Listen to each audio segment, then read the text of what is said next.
Hey YouTube, bedankt alvast voor het kijken naar deze video. Deze video is geweldig.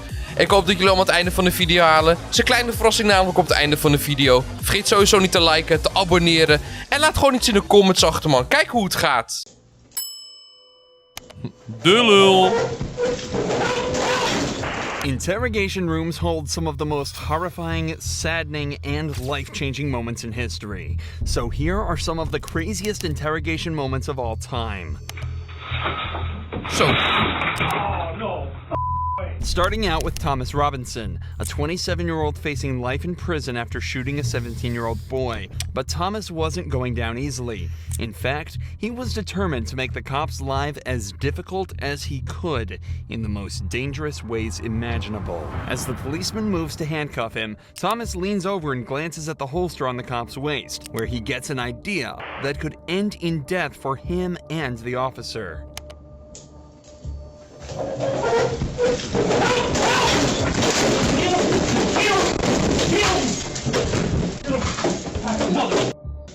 Yeah, I'm good. You couldn't get it. Thomas made a leap for the cop's gun, but due to safety features built into the holster, he wasn't able to get it out. After a short struggle, two more cops entered the room with tasers to subdue him. Taser, taser, taser. Without further issue. This obviously just looks like a case where the suspect wanted to escape and was prepared to do so by any means necessary. But take another listen to what he's saying as he's fighting with the cops. If he was really trying to escape, it's unlikely he'd be repeating the words "kill me" from the get-go.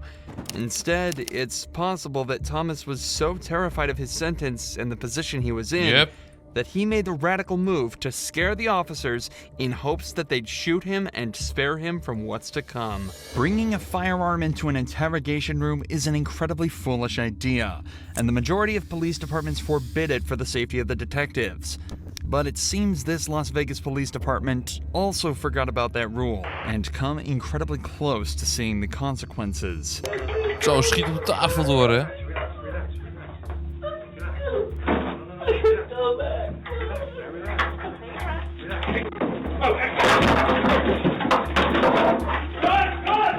This man convicted of killing a 2-year-old boy actually managed to retrieve the gun from the detective's holster, resulting in a mad scramble to get it back off him. It took 3 separate officers and multiple punches to the head to reclaim the firearm. Somehow, nobody was hurt, but Ryan Waller wasn't so lucky, as his story ends in a truly horrifying way after he was brought in for interrogation with a bullet still stuck in his head. You're telling me they shot you with a revolver in your eye? Yes. Is it a BB gun?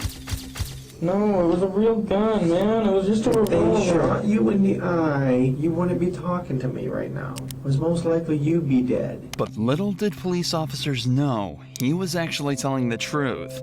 As while 18-year-old Ryan was being mocked by detectives, he was suffering from a gunshot to the head and experiencing a brain bleed that could end his life at any moment. I want to go back to sleep and try to go back to bed. You're not going back to bed. On the 23rd of December 2006, 2 men broke into Ryan Waller's house looking for revenge for a past argument. Ryan heard the noise at the door, but when he went to investigate, a hand reached inside and shot him twice in the eye. The 2 men, Richie and Larry Carver, then entered his house and shot Ryan's girlfriend Heather, killing her instantly. By some miracle, 18-year-old Ryan survived and was able to talk to police when they arrived hours later.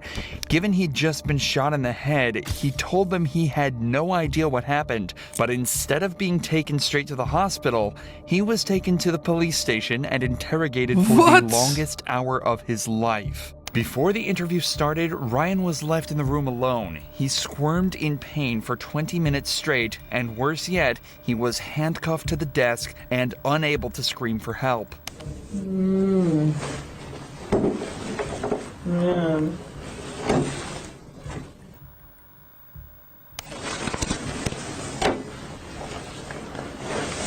Ryan is obviously not okay, but the detectives begin the interrogation anyway. You know why you're down here, Ryan? You have no idea why you're down here? Okay. I don't know what happened, okay? So I'm going to read you something to make sure you understand your rights, Okay, you have the right to remain silent. Anything you say can't be used against you in a court of law. What's the highest grade you went through school? I don't know.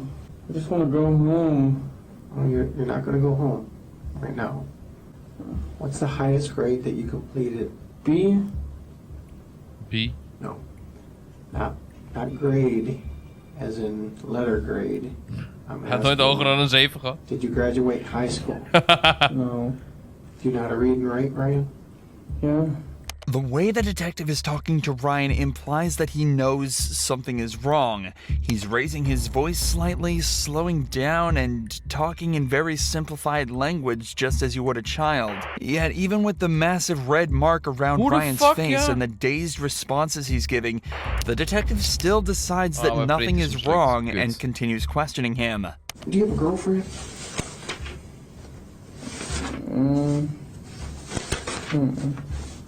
No? Echt lijp, man. You know a girl named Heather? The one that lives there right now? I guess, I don't know. If her name's Heather, what's her last name? I don't know which name she's trying to use as her last one. She's trying to have a real last as her nickname, so I don't know. What nickname does she go by? She probably wants the last name, Kyman. Kyman? How old is Heather? 16 or 17. What happened to your face? I don't know. You told the officer just a few minutes ago that someone hit you. Do you remember who hit you? I think it was Heather. Why would Heather hit you? It was an accident. I forgot why. What was an accident? Heather's last name? No. What was an accident? Heather hitting me. What happened for her to hit you in the eye like that? She just hit me on accident. She was giving Christina a head. She was what? She was helping Christina with her hair or something. I don't know. Who's Christina? She's on the couch. Christina's on the couch? Ryan and Heather lived with another person whose name isn't public. There's a possibility that it's the Christina he's referring to here, but either way, nobody else was home at any point of the night of the attack. Ryan is clearly suffering traumatic brain injury, and it's astonishing that the detective isn't connecting the dots. Even if it was just blunt force like Ryan is telling him, he still should be checked out by a doctor given how he's acting. But of course, that's not how it happens. Instead, it somehow gets even more messed up. What happened last night? I don't know. You don't know?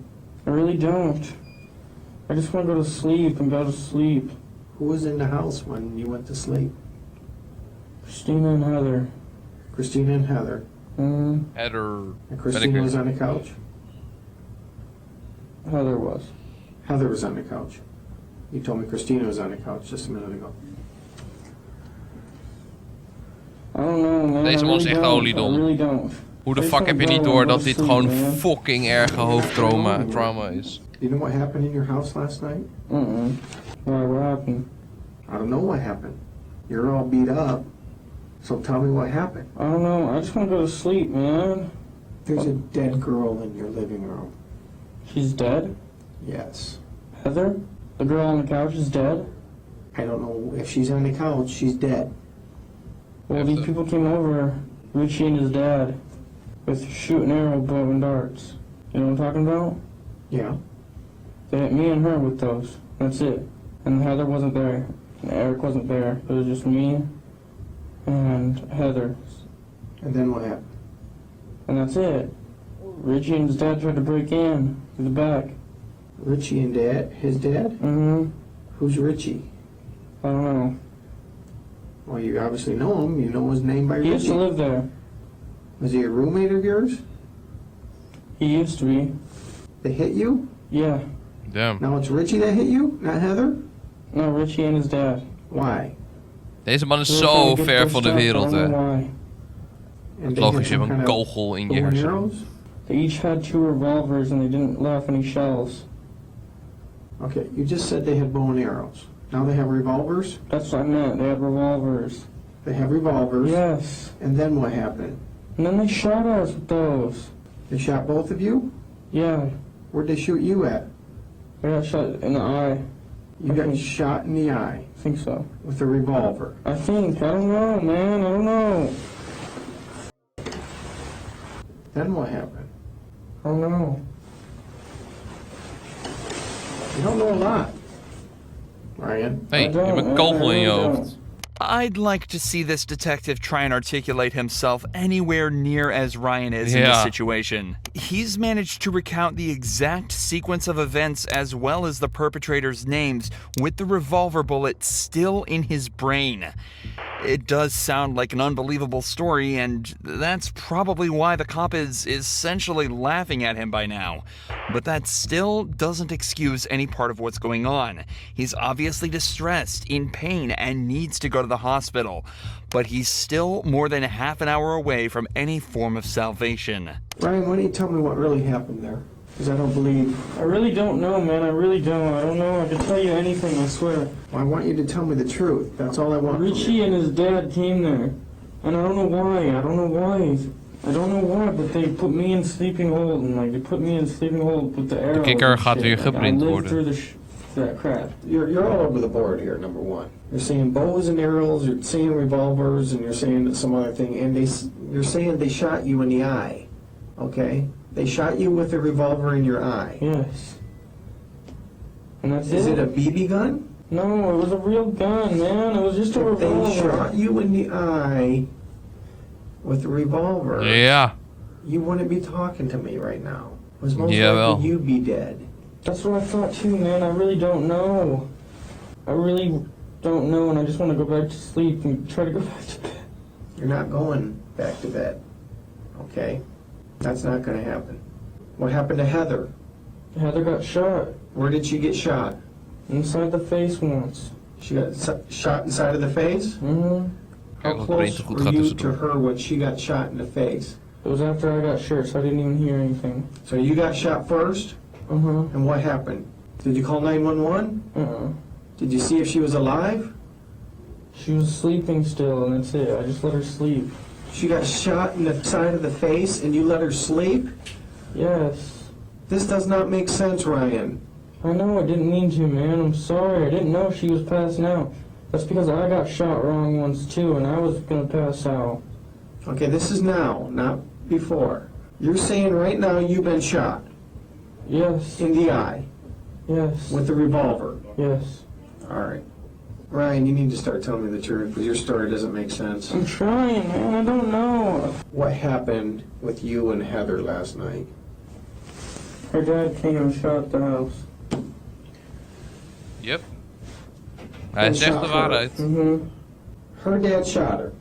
Mm-hmm. All right. And then leaves. Mm-hmm. And what did you do?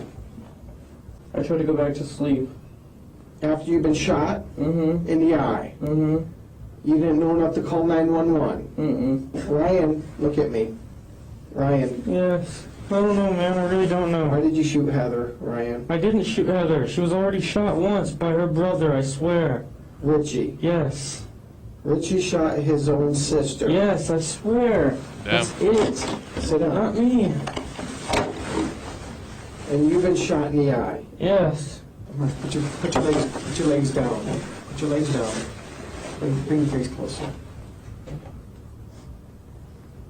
Oh, my head hurts. Okay. Yeah, be right back.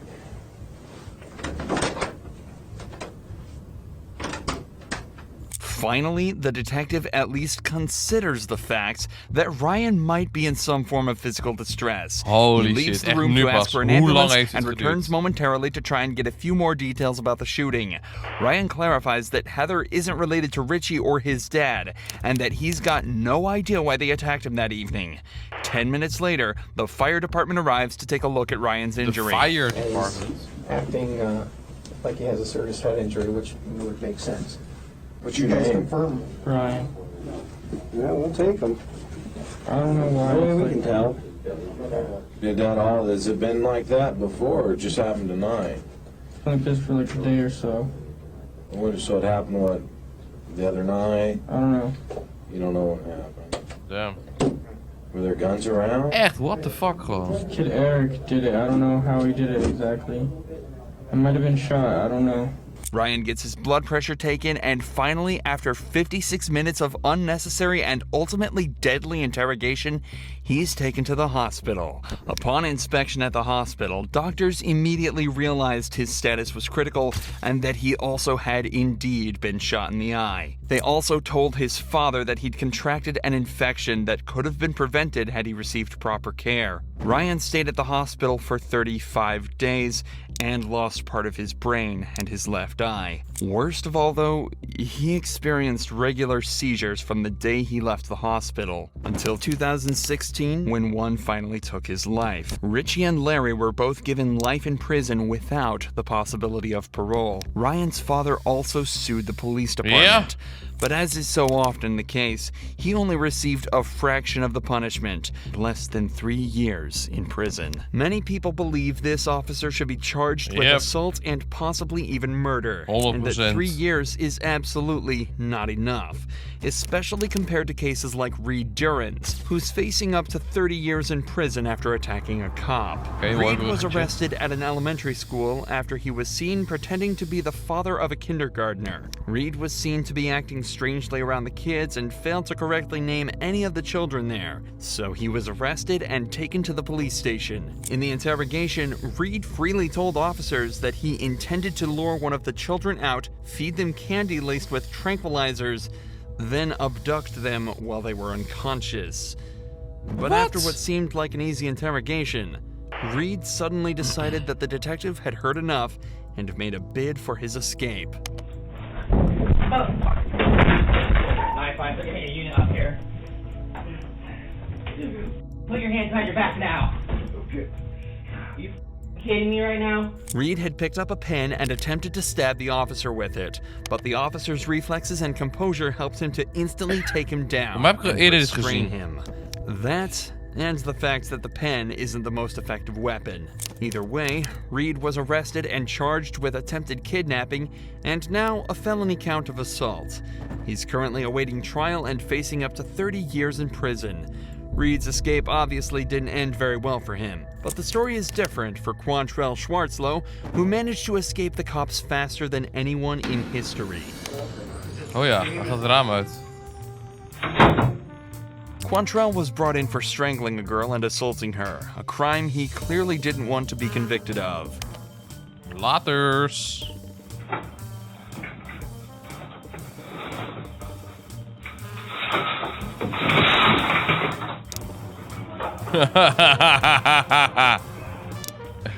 It's still funny. Oh, no.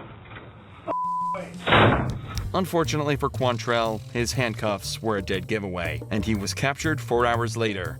While it's unknown exactly what happens to Quantrell after, this clip will forever put him in the Interrogation Hall of Fame. However, Ricky Hawthorne took a much more straightforward approach to ending his interrogation, managing to confess in record time. Ricky was found covered in blood near the bodies of Lara Kuchar and Tommy Skeens. Lara had clearly been assaulted. Ricky's DNA was also found at the scene, so police had no worries when bringing him in. Surprisingly though, Ricky would make it even easier for them.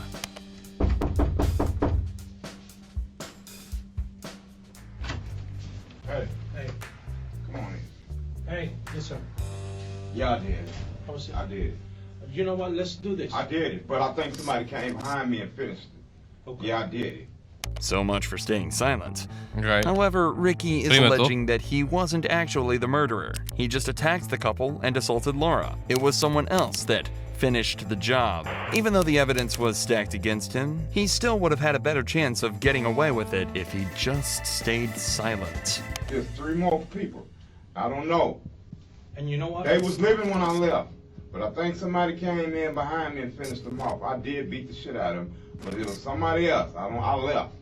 Despite his claims, it was determined that the couple died of the injuries inflicted by Ricky, and he was later found guilty of the 1st and 2nd degree murder, as well as the attack on Laura.